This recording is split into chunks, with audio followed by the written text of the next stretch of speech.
దేవునికి స్తోత్రం కలుగును గాక. శిల్వ ధ్యానాలలో ఈరోజు దేవుని యొక్క కృప ద్వారా 3వ రోజు శిల్వ ధ్యానాలలో మనము ఉండగా, ఈ యొక్క 3వ రోజున వాక్యదానంలో వెళ్ళకన్నా ముందు ఒక చిన్న ప్రార్థన చేసుకుందామండి. మమ్మల్ని మిక్కిలిగా ప్రేమించిన దేవానికి వేలాది స్తోత్రం. మీ యొక్క కృప, మీ యొక్క ప్రేమ ద్వారా ప్రభా ఈ రోజున ప్రభా ఈ యొక్క శిల్వ ధ్యానంలో 3వ రోజు వరకు మమ్మల్ని నడిపించిన విధానం కొరకే స్తోత్రం ప్రభా. ఈరోజు ధ్యానించే ఒక అంశం ప్రభా, మీకు మాత్రమే మహిమ కలుగును గాక. ఆమేన్. నిన్నటి రోజున మనము ధ్యానించిన ఒక విషయము దేవుని యొక్క సంకల్పము. దేవుని యొక్క సంకల్పం అనగా దేవుడు మన పట్ల ఏమి ఆలోచన చేస్తూ ఉంటున్నాడు అనేది. ఎందుకంటే నిన్నటి రోజున మనము అబ్రహామును దేవుడు శోధించినట్టు మనం చూస్తూ ఉంటున్నాము. ఆయనను అబ్రహాము ఆయన ఒక విశ్వాసంలో, ఆత్మీయ జీవితంలో తొట్టిల్లకుండా దేవుడు చెప్పిన రీతిగా అక్కడ వెళ్ళి దేవుడు చెప్పిన రీతిగా ఆయన కుమారుణ్ణి బలి వెళ్ళగా దేవుడు ఎంతో అద్భుత రీతిగా ఆఖరి క్షణంలో అక్కడికి వచ్చి ఆ ఒక బాలుని పైన చెయ్యి వేయొద్దు అని చెప్పిన మాట కొరకై దేవునికి స్తోత్రం కలుగును గాక. ఆ ఒక ప్రదేశాన్ని చూచుచున్న దేవుడు అంటే యెహోవా రోహి అనే ఒక మాటతో పెట్టి ఉంటున్నాడు. నిజంగా ప్రియమైన సోదరి సోదరులారా, ఈరోజు 3వ రోజున మనము దేవుని యొక్క పిలుపు, నిజంగా మనము ఈ యొక్క బుధవారము బసుమ బుధవారం నుంచి మనం ఎన్నుకున్న ఈ యొక్క అంశాలు ఏముంటున్నాయంటే, నిన్నటి రోజున దేవుని యొక్క సంకల్పము, దేవుని యొక్క పిలుపు. నిజంగా ఎన్నో విధాలుగా దేవుడు మనల్ని పదే పదే ప్రతిరోజు ప్రతి చోట ప్రతి పరిస్థితులలో దేవుడు మనల్ని ఏదో ఒక రీతిగా పిలుస్తూ ఉంటున్నాడు. వర్తమానాల ద్వారా, వాక్యం ద్వారా, లేఖనాల ద్వారా దేవుడు మనల్ని పిలుస్తూ ఉంటున్నాడు. నిజంగా మనకు వినే చెవులు ఉంటున్నాయా? ఆత్మీయ చెవులతో దేవుడు ఎలా పిలుస్తూ ఉంటున్నాడు, ఎందుకు పిలుస్తూ ఉంటున్నాడు అనేది మనం గ్రహించాలా. నిజంగా ఈ యొక్క 40 రోజులు ఉపవాస ధ్యానాలలో ఎంతో అద్భుత రీతిగా మనం దేవునికి సమీపంగా వెళ్తూ ఉంటున్నాము. దేవునితో ముఖాముఖిగా ఏకమయ్యి దేవుని యొక్క మాటలను విని ఒక చెవులతోటి మనం వెళ్తూ ఉంటున్నాము. నిజంగా ఈ యొక్క శ్రమల రోజులలో మనం చెప్పిన రీతిగా ప్రార్థన, ఉపవాసము ఇచ్చుట ఎలా ఉంటున్నదంటే మన ఒక ఆత్మీయ జీవితానికి మెట్టుగా అభివృద్ధి అయ్యే ఒక మెట్టుగా ఉంటున్నది. ఈరోజు మనము దేవుని యొక్క పిలుపు, 1 రాజులు 19వ అధ్యాయము 19వ వచనం నుంచి మనం చదివి సహకరించండి. 1 రాజులు 19వ అధ్యాయము 19వ వచనం నుంచి 21వ వచనం వరకు. ఏలియా అచ్చట నుండి పోయిన తర్వాత అతనికి షాపాతు కుమారుడైన ఎలీషా కనబడెను. అతడు తన ముందరనున్న 12 అరకల ఎడ్ల చేత దున్నించుచు 12వ. ఇక్కడ ఏలియా భక్తుడు, ప్రవక్త అయిన ఏలియా అక్కడ ఆ ఒక చోట నుంచి వెళ్తా ఉంటే ఆయనకు కనిపించిన ఒక వ్యక్తి ఎవరంటే ఎలీషా ఏం చేస్తూ ఉంటున్నాడంటే ఆ ఒక పొలములో ఆ ఒక ఎడ్రలతోటి దున్నుట చూస్తూ ఉంటున్నాడు. అయితే దేవుని యొక్క సంకల్పము, దేవుని యొక్క ఏర్పాటు, దేవుని యొక్క ప్రణాళిక ఎలీషా పట్ల ఏముంటున్నది అనేది మనము నిజంగా, నేను ఇప్పుడు ఇంతకుముందు చెప్పిన రీతిగా ఏదో దేవుడు పదే మనతోటి ఏం మాట్లాడుతూ ఉంటున్నాడు, ఎవరితో మాట్లాడుతూ ఉంటున్నాడు, వర్తమానాల ద్వారా, దైవ సేవకుల ద్వారా మాట్లాడుతూ ఉంటున్నాడు. అదే రీతిగా ఇక్కడ ఎలీషా ఒక జీవితంలో ఏలియా అక్కడి నుంచి వెళ్తూ ఆయన పలికిన మాటలు ఏముంటున్నాయో మనము ముందు ధ్యానిస్తామండి. ఏలియా అతని చేరబోయి తన దుప్పటి అతని మీద వేయగా అతడు ఎడ్లను విడిచి ఏలియా వెంట పరిగెత్తి నేను పోయి నా తల్లిదండ్రులను ముద్దు పెట్టుకొని. ఇక్కడ చూడండి ఎంత చక్కటి మాట. ఎందుకంటే మనకు విని చెవులు ఉండాలి. దేవుడు పదే పదే ఏదో ఒక రీతిగా మనల్ని సేవ కొరకై ఆయన ఒక ఆత్మీయ జీవితాలలో నడిపించాలని పదే పదేగా దేవుడు మనల్ని ఎవరి ద్వారానో ఏదో ఒక వర్తమానం ద్వారా మాట్లాడుతూ ఉంటే మనకు విని చెవులు లేకపోతే చాలా కష్టం. ఇక్కడ ఏలియా ఇంకా ఏం చేయలేదండి. అక్కడ వెళ్తూ ఆయన ఒక వస్త్రాన్ని ఆ ఒక ఎలీషా పట్ల చూపించినప్పుడు ఆయన మాట్లాడిన మాటలు ఏం లేవు. అయితే ఎలీషా గ్రహించిన ఒక విషయం ఏముంటున్నదంటే ఆయనను వెంబడించాలి. నేను ఆత్మీయ రీతిగా ఎదగాలంటే ఆయనను వెంబడించాలి అని ఇక్కడ ఎలీషా ఏం చెప్తా ఉంటున్నాడంటే, నేను ఇంటికి వెళ్ళి మా ఒక తల్లిదండ్రులను కలిసి నేను మరలా తిరిగి వస్తాను అని చెప్పినట్టు మనం లేఖనాలలో చూస్తూ ఉంటున్నాడు. నిజంగా ప్రియమైన సోదరి సోదరులారా, ఎలా ఉంటున్నది మన ఒక ఆత్మీయ ఆకలి.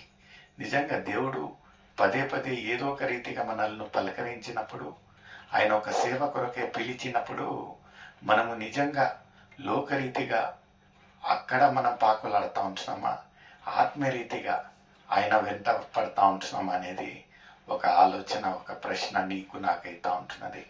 ఇక్కడ మనం ముందు చూసినట్లయితే ఎలీషా చెప్పిన రీతిగా ఆయన నడిచాడు. ముందు చదవమైతే నా తల్లిదండ్రులను ముద్దు పెట్టుకొని తిరిగి వచ్చి నిన్ను వెంబడింతునని చెప్పి అతనిని సెలవు అడుగగా అతడు పోయి రమ్ము నా వలన నీకు నిర్బంధము లేదని చెప్పి. నిర్బంధం లేదు, ఎందుకంటే it is a free will.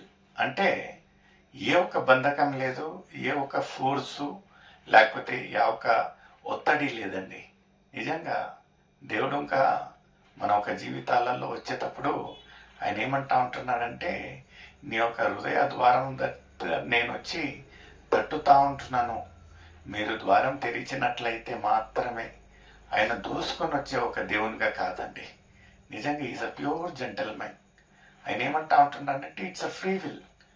పదే పదే మనకు లేఖనాలు హెచ్చరించడం ఏముంటున్నదంటే, ఈ యొక్క లోకయాత్రలో మనం ఉన్నప్పుడు రెండు రకాలుగా రెండు దారిలు ఉంటున్నాయి. ఒకటి విశాలమైన ఒక మార్గము, ఒకటి ఇరుకైన మార్గము. ఒకటి ఆత్మీయ మార్గము, ఒకటి లోకరీతిగా ఉండే మార్గము. ఒకటి మనకు నిత్య జీవం ఇస్తూ ఉంటున్నది, ఇంకొకటి నిత్య నరకానికి మనల్ని తీసుకొని వెళ్తుంది. దేవుడు ఎప్పటికీ ఎవరిని ఫోర్స్ చేయడండి. అయితే దేవుడు ఆయన ఏమంటా ఉంటున్నాడంటే, నేనే మార్గమును సత్యమును జీవమును అంటా ఉంటున్నాడు. నా యొద్దకు వచ్చినట్లయితే నిజంగా మనకు ఆ ఒక నిత్య జీవాన్ని కావాలనుకుంటే మనం ఏం చేయాలంటే దేవుని యొద్దకు రావాలి. ఈ యొక్క 40 రోజులలో ఇంకా దేవుడు మనల్ని ఈ యొక్క 40 రోజుల శ్రమల ఒక ప్రత్యేకత ఏమంటున్నదంటే, మనము దేవుని దగ్గరికి వస్తూ ఉంటున్నాము. ప్రతి సాయంకాలము ఆలయంలలో మనము దేవుని దగ్గరికి వచ్చి మన ఒక హృదయాలను శుద్ధీకరించుతూ ఉంటున్నాము. మనము దేవా, నేను ఒక పాపిని రాజా, లోకరీతిగా కాకుండా మీ యొక్క కృపలు ఎదిగడానికి సహాయం దయచి అని మనము పదే పదే దేవుని దగ్గరికి వచ్చి మొరపెట్టినట్టు మనం చూస్తూ ఉంటున్నాం. నిజంగా ఈ మత్తయి రాసిన సువార్తలో చెప్పిన రీతిగా అడుగుడి మీకు ఇవ్వబడును. నిజంగా మనం యథార్థంగా దేవా, నేను ఒక పాపిని రాజా, నన్ను నీ యొక్క పరిశుద్ధ రక్తంతో కడిగి నన్ను శుద్ధీకరించండి, నీ యొక్క బిడ్డగా నన్ను అంగీకరించండి అంటే ప్రేమ కలిగిన దేవుడు నిన్ను నన్ను రక్షించేదానికి వేచి ఉంటున్నాడు, కాపాడేదానికి వేచి ఉంటున్నాడు. ఈ ఒక లేఖనాలలో ఇంకా మనం చూసినట్లయితే ఎలీషా ఒక ధన్యత చూడండి. అటువైపు నుంచి వెళ్ళే ఆ ఒక ఏలియా ఏం చేశాడంటే, జస్ట్ ఆ వస్త్రాన్ని ఇయ్యంగానే ఎలీషా గ్రహించాడు ఆ ఒక పిలుపును. ఆయన పట్టిన ఏమంటా ఉంటున్నాడంటే, నా ఒక తల్లిదండ్రుల దగ్గరికి వెళ్ళి నేను తిరిగా వస్తానంటే ఏలియా ఏ ఒక ఒత్తిడి లేకుండా పర్వాలేదు మీరు వెళ్ళి రండి అనగా, ఇకన ఆ ఒక మాటను మాట ప్రకారంగా ఎంత చక్కగా ఎలీషా నడుచుకున్నాడంటే ముందు భాగంలో మనం చూస్తామండి. అందుకతడు అతనిని విడిచి విడిచి వెళ్ళి కాడి ఎడ్లను తీసి వధించి వాటి మాంసమును గొర్తి నొల్లగల చేత వంట చేసి జనులకు వడ్డించెను. వారు భోజనము చేసిన తర్వాత అతడు లేచి ఏలియా వెంబడి వెళ్ళి అతనికి ఉపచారము చేయుచు. హల్లెలూయా. చూడండి ప్రియమైన సోదరి యేసయ్య పదే ఎన్ని ఒక శిల్వ ధ్యానాల్లో మనము, ఎన్ని ఆదివారాల్లో మనము, ఎన్ని గృహ కూడికలు, ఎన్ని వర్తమానాలు దేవుడు పదే మనల్ని పిలుస్తూ ఉంటున్నాడు. నిజంగా మనము ఆ రోజు ఎలీషాకున్న ఒక ఆసక్తి, దేవుని పరిచయం చేయాలి అనే ఒక ఆసక్తి మనలో ఉంటున్నదా? నిజంగా చెప్పిన రీతిగా మనము ఆ ఒక 4 గోడలలో మాత్రమే సీమితంగా, దేవా నిన్ను ప్రేమిస్తూ ఉంటున్నాను, నా జీవితాన్ని నీకు సమర్పిస్తూ ఉంటున్నామంటాం. కానీ ఒకసారి ఆలయం నుంచి పక్కకు వచ్చిన తర్వాత, లేకపోతే ఆ ఒక పరిశుద్ధ ప్రాంతం నుంచి పక్కకు వచ్చిన తర్వాత మళ్ళీ మనం లోకరీతిగా వెళ్తాము. ప్రియమైన సోదరుడా, ఇక్కడ ఎలీషా ఎందుకు 2 ఆ ఒక ఆశీర్వాదాలు పొందాడు, 2 ఆ ఒక ఏమంటారండి శక్తిని పొందాడంటే ఆయనకున్న పరిచయం చేసుకునే ఒక మనస్సు ఉన్నది. నిజంగా ప్రియమైన సోదరుడా, యేసయ్య మనతోటి ఇంకా ఇలాగనే పదే పలుకుతూ ఉంటున్నాడు. ఈ యొక్క 40 రోజుల ధ్యానాలలో ప్రతి సాయంకాలము, ప్రతిరోజు, ప్రతి క్షణము మీతో మాట్లాడుతూ ఉంటున్నాడు. బిడ్డ, ఈ సంవత్సరమైనా మీరు నా దగ్గరకు వస్తారా, మీ యొక్క ఆత్మీయ జీవితాలతో నడిపిస్తారా అని అడుగుతూ ఉంటున్నాడు. ఎలా ఉంటున్నది మన ఒక స్పందన, ఎలా ఉంటున్నది మన ఒక రియాక్షన్ ఆయన పట్ల? అదే రీతిగా మత్తయి రాసిన సువార్త 16వ అధ్యాయము 24వ వచనం నుంచి మనం చదివి సహకరించండి. అప్పుడు యేసు తన శిష్యులను చూచి ఎవడైనను నన్ను వెంబడింపగోరిన ఎడల తన్ను తాను ఉపేక్షించుకొని తన సిలువనెత్తుకొని ఇక్కడ వెంబడింప. ఆ రోజున ఏమైతే యేసు సిల్వ ఆ ఒక శిష్యులతో పలికాడో, ఈ రోజు ఇంకా అదే మాటలు మనతో చెప్తా ఉంటున్నాడు. ఈ యొక్క మనము జీవిత కాలంలో ఎన్ని శ్రమల రోజులు, ఎన్ని శిల్వ ధ్యానాలు మనం అటెండ్ అయి ఉంటామండి. ఈరోజు ఇంకా నూతనంగా అదే మాట ఈరోజు నీతో నాతో యేసు పలుకుతూ ఉంటున్నాడు. ఏమంటా ఉంటున్నాడంటే, ఎవరైతే నా ఒక శిలువను ఎత్తుకొని వెంబడిస్తారో వాళ్ళు నా శిష్యులుగా మారతారంటా ఉంటున్నాడు. ముందు ఏమంటా ఉంటున్నదండి లేఖనాలు? తన ప్రాణమును గోరువాడు దాని పోగొట్టుకొను. నా నిమిత్తము తన ప్రాణమును పోగొట్టుకొని వాడు దాన్ని దక్కించుకొను. నిజంగా మనం లోకరీతిగా మన ఒక ప్రాణం పట్ల ఎంత పోరాడతామండి. నిజంగా ఎంత పోరాడతాము. ఈ హాస్పిటల్ అంటాము, ఆ చికిత్స అంటాము, ఈ ట్యాబ్లెట్, ఆ స్కానింగ్ అంటాము. అయితే లేఖనాలు ఏమంటా ఉంటున్నాయంటే, యేసయ్య ఏమంటా ఉంటున్నాడంటే, ఎవరైతే లోకరీతిగా వాళ్ళ ఒక ప్రాణాన్ని కాపాడుకోవాలనుకుంటారో ఆ ఒక ప్రాణాన్ని కోల్పోతారు.